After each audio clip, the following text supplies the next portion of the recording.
dapat naka-register sa PhilHealth una. Magpaparegister tayo mamaya. Sa mga hindi naman po naka-register, basta may dala lang po kayong birth certificate, identification po o ID, makakapag-register po kayo. Kahit sa PhilHealth Yaka, i-register po namin kayo. Huwag kayong mag-alala.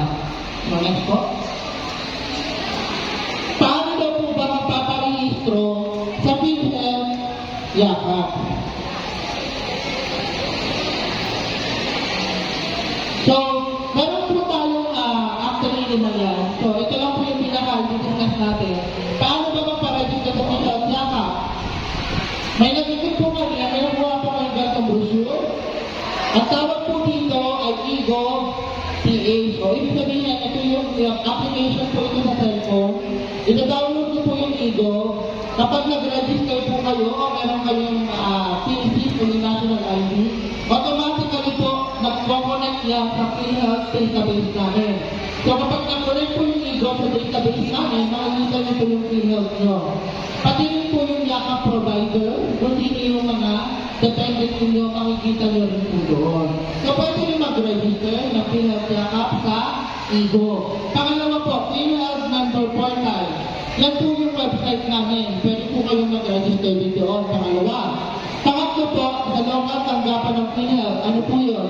Yun po yung office namin sa Dasmariñas. Pero dahil nga po masigasi ng ating presidente, pati ang presidente ng PhilHealth, kami na po ang lumalapit sa mga barangay, sa mga school, para po lahat ng mga Pilipino ay makapag-register sa PhilHealth Yaka. Ang pinakahuli po, Yakap Clinic.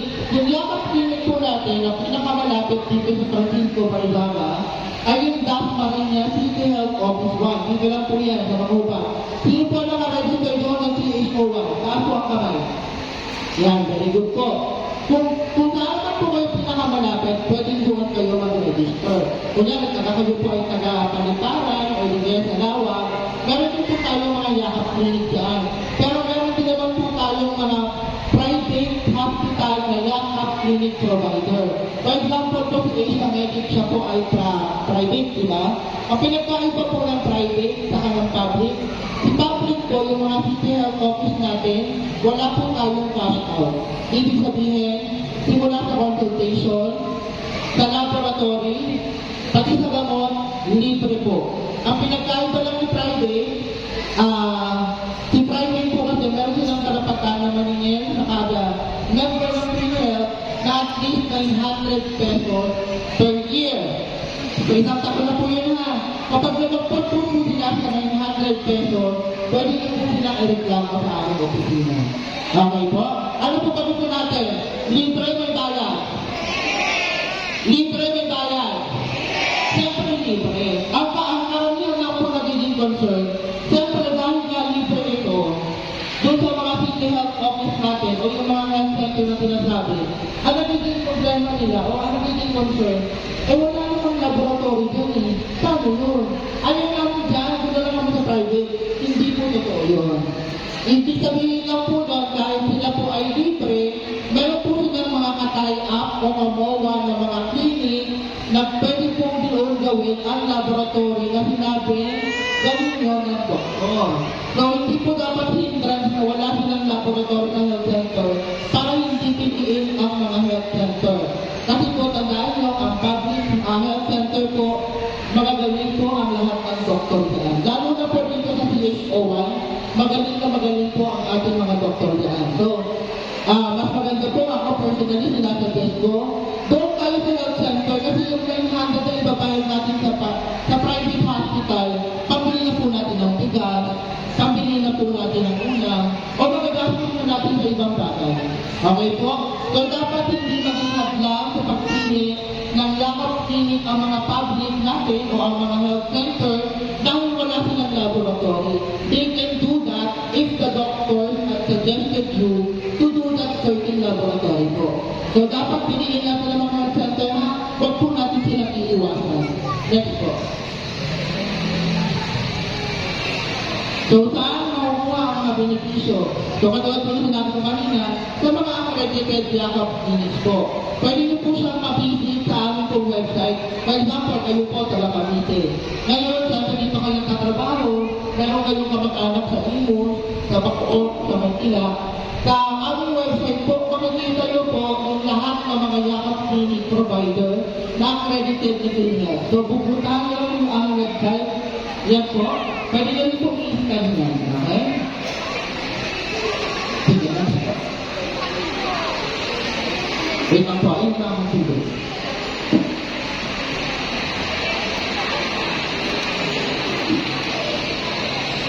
Pasensya na po, medyo nag-set ako ipakilala sa mga PhilHealth Yakap. Kapag na lang muna po. So, ano po ba ang PhilHealth Yakap at ano yung mga benepisyo? Katulad na sinabi ko kanina, kunyari ako, nag-gasma, malapit ako nakataga dito, napili ko ang gasma CHO1 o PhilHealth Office 1. Pagpunta ko doon, anong gagawin sa akin ng Yakap Doctor? Siyempre, kung hindi kayo registered, dito sa amin, pwede kayo magpa-register mismo doon sa Yakap Clinic sa pupuntahan ninyo. So, hindi po sabihin hindi ka registered, hindi makakagamit. Makakagamit po tayo. Pwede po kayo pumunta doon mismo. Sila na po mismo ang mag-register sa inyo. So, once na mag-register na tayo sa PhilHealth Yakap, anong unang gagawin? I-check up po tayo ni Doktor. Kakausapin, ano yung mga nararamdaman? Ano yung gamot na iniinom kung meron kayong mga maintenance? Isa pa sa tanong, kung meron akong physician family, kung meron akong family doctor, meron na po akong mga reseta para po ito sa mga senior na kung meron ka ng maintenance, metformin, saka ano pa yung isa? Ano pa yung isang gamot na mga maintenance ng senior? Metformin, saka losartan. Yan yung mga common na maintenance sa mga tao ngayon para sa sugar saka sa high blood. For example, meron akong family doctor, meron na akong doktor. Meron na akong reseta, ang sinusunod ko na yun. Pwede ko ba yung ipakita para makakuha ng gamot? Hindi po. Kailangan para makakuha tayo ng libreng gamot na sinasabi natin, kailangan po dadaan muna tayo lahat sa ating Yakap Clinic at sa Yakap Doctor. Bakit? Kasi sila po ang magbibigay sa inyo ng bagong prescription na meron po kami code doon, meron din po pirma ng Yakap Doctor na i-honor ng mga gamot pharmacy accredited natin. So, explain natin para ng gamot. So, after natin ma-check up ni Doctor, tatay, mataas ang BP mo, mataas ang sugar mo, mataas ang BP mo, kailangan mo magpa-laboratory. Ano ba yung ginagawa ng laboratory para malaman kung mataas ang BP? O mataas ang pressure? TPC. Tama po ba? So, bibigay sa inyo ni Doktor tatay, kailangan mo ng TPC. Bibigyan kita ng referral. Kunyari, wala kang laboratory, sinigas pa CHO, bibigyan kayo ng referral. Dadalhin nyo doon sa tie-up nilang clinic o doon sa kabawa nila para gawin yung laboratory. O ngayon, napatulso ka na, nakuha na kayo yung result. Anong gagawin sa result? Ibabalik kay Yakap Doctor. Bakit? Para masahin, para ma-confirm natin kung talaga ba tayo ay high blood talaga. Ngayon, nalaman na ni Doctor, tatay high blood ka talaga, kailangan mo ng gamot. So, bibigyan mo yung prescription o reseta ng Yakap Doctor na pwede nyo makuha doon mismo sa Yakap facility kung meron silang gamot o kung wala silang gamot kung bibigay sa inyo ng Doktor, pwede nyo po siyang makuha sa mga gamot pharmacy na registered around dito sa atin. So dito po sa Dasmariñas, ang pinaka-common na gamot pharmacy natin ay yung generic drugstore. Pero ngayon po kasi, nasa on process pa sila ng pag-register sa kanyang application na kailangan. So ngayon po, kapag binigyan ko ng gamot ni Doktor ng Yakap, doon na lang po muna tayo humingi sa Yakap facility na registered kayo. For example, di lumabas na yung laboratory. Tawag ito, hindi mataas ang BP, hindi kayo high blood. So may ibang pinanggagalingan kung bakit mataas ang BP nyo. So pwede sasabihin ni Doktor, possible kami may cancer ka. So isa pa lang sa mga sasabihin sa iyo, Doktor. So, cancer screening po, isa yan sa mga bagong service sa PhilHealth. So, kunyari, bibigyan din kayo ng referral ni Yakap Doctor. Ang gagawin niyo po, dadalhin niyo po yan, kasi dito sa Cavite, ang registered ko lang po natin na cancer screening ay si St. Dominic, dito po sa Bacoor. Hindi po nakakala ng St. Dominic kasi sa Bacoor. So, yan pa lang po ang mag-iisang hospital na under ng ng yakap, PhilHealth yakap na cancer screening test. So kami ipapakita ko kung ano naman ngayon. Ngayon, kapag lumabas na po yung result, kayo ay suspect or possible na cancer patient, doon na po kayo ipapasok sa ating mga pinakita kanina, yung mga safe benefits, yung sa mga bakang breast cancer, prostate, o baka meron kayo sa puso, o baka meron kayo sa colon. So, hindi na po kayo ipapasok po kayo ng yakap po. So, yan po yung mga apat na beneficial PhilHealth yakap. Una po ay, ano po yung una? Pangalawa, laboratory. Pangatlo, cancer screening. At ang pinakahuli ay gamot. So, yung next po.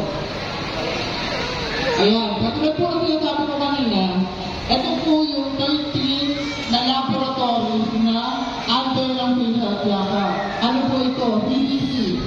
Yan, explain ko na po kanina. Lipid profile, para din po sa kolesterol yan.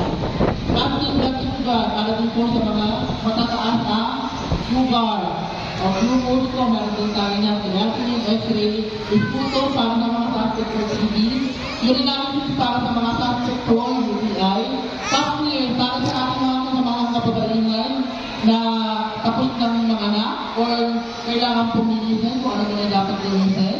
Kailangan po mga pagkakabot po sa ating mga dumi kung tayo po ay suspect for dun sa viral or may sakit kayo dun sa loob po. Ito po yung bago natin cancer screening. So meron po tayong anim. Ang mammogram at ang breast ultrasound. Saan po ito ginagamit? Sa dibdib. Usually,